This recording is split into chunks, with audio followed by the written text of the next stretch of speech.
मी वडाळ्याच्या सिद्धार्थ विहारमध्ये राहत असताना सिद्धार्थ विहारच्या शेजारी असणाऱ्या एका हॉटेलमध्ये आमच्या महेंद्र कदम बरोबर पहिली माझी अनिल भाऊंची ओळख झाली. अनिल भाऊ श्रावणदादांचे चिरंजीव म्हणून त्यांच्याविषयी मला आत्मीयता निर्माण झाली आणि त्या दिवशी त्यांचा जो लागवी स्वभाव पाहिला आणि तिथून जे त्यांचं माझं ऋणानुबंध जमले तर सातत्यानं आज ताकाय जसे ते तसे दिवसेंदिवस वृद्धिगत होताना पाहिले. अतिशय प्रेमळ माणूस. आदरणीय श्रावणदादांचा हा सगळा बाबासाहेब आंबेडकरांच्या चळवळीचा वारसा खऱ्या अर्थानं त्यांच्या कुटुंबाने पुढे चालवलाच. जवळजवळ 40 वर्ष श्रावणदादांच्या या स्मृतिदिनाचा कार्यक्रम हे सारं कुटुंब आणि इथलं पंचशील सेवा मंडळ यांच्यावरती त्यांनी सातत्यानं सामाजिक प्रबोधनाच्या कार्यनिमित्ताने केला जातो.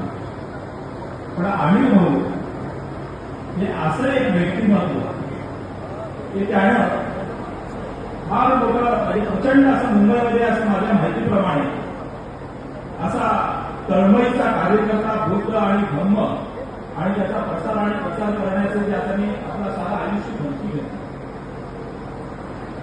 फार कोणत्याही साधनाची अपेक्षा न करता आमच्यासारखे अनेक कार्यकर्ते त्यांनी जोडले, त्यांना संस्कारित केलं आणि मग वस्त्या वस्त्या पिंजून काढलं. मधल्या काळामध्ये त्यांनी बाबासाहेब आंबेडकरांच्या मौलिक विचारांची एक छोटीशी पुस्तिका प्रकाशित केली होती. आमचे विनायक आठवणीकर दिसत नाही, ते वयोवृद्ध देखील त्या काळात होते.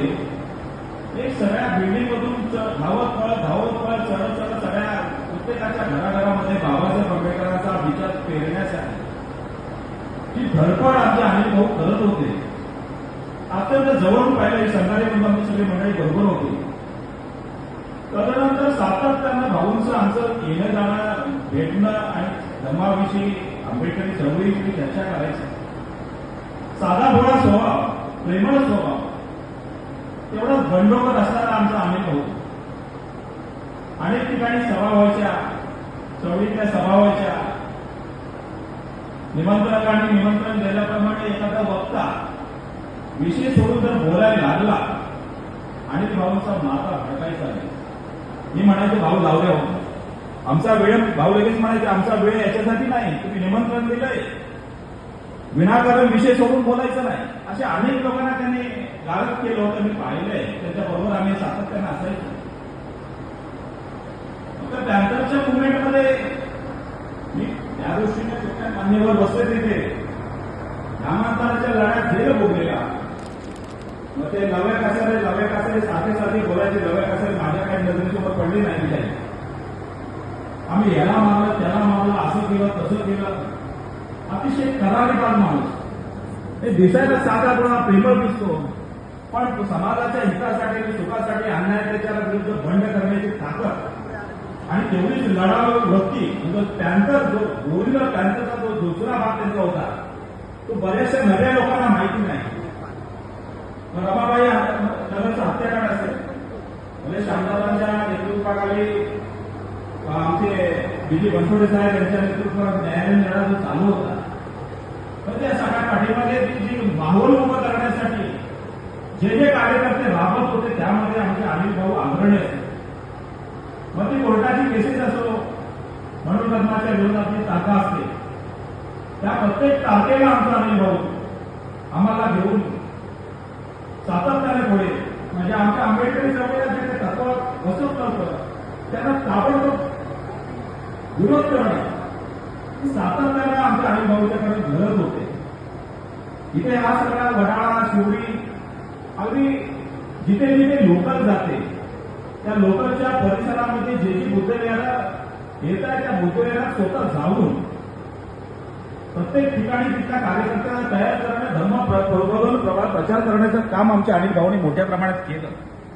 विशेष करून महाराष्ट्रातल्या अनेक खेड्यापाड्यातून त्यांच्या अनेक लोकांशी संबंध होते.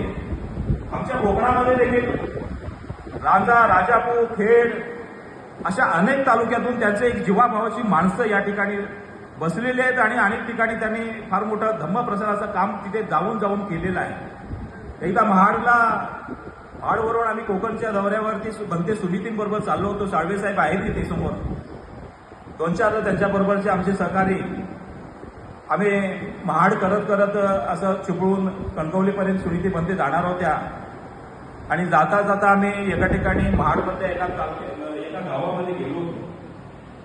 तिथली अगोदर जी मान्यवर मंडळी होती, त्या तरुण मंडळी होती, आम्हाला ज्या पद्धतीनं आमच्याकडे डायलॉग करायला पाहिजे होता, आमचं थोडं जवळ करायला पाहिजे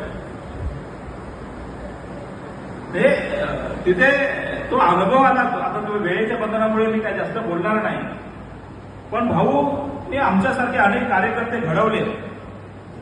सातत्याने चांगल्या चांगल्या लेखकांच्या पुस्तकं वाचा आणि आपण या पद्धतीनं अशा पद्धतीने काम केलं पाहिजे सातत्याने बोलणारे आमचे पाठीराखे आम्हाला निश्चितपणे भाऊ म्हणजे आम्हाला फार मार्गदर्शक होते आणि त्यांचा हा अचानक जाण्यानं निश्चितच आमच्या यशवंत परिवार, आमचा दम्मू असेल, आमचा राहुल असेल, सचिन असेल, हे सगळं विशाल असेल, हे सुनीलदादा असेल, आमची रोहिणीताई असेल, या सगळ्या फॅमिलीला ज्या पद्धतीनं जो दुःख आहे त्याच्यापेक्षाही आम्हाला असं वाटतं की आमच्या समाजाला समाजाचा तारणहार निघून गेला.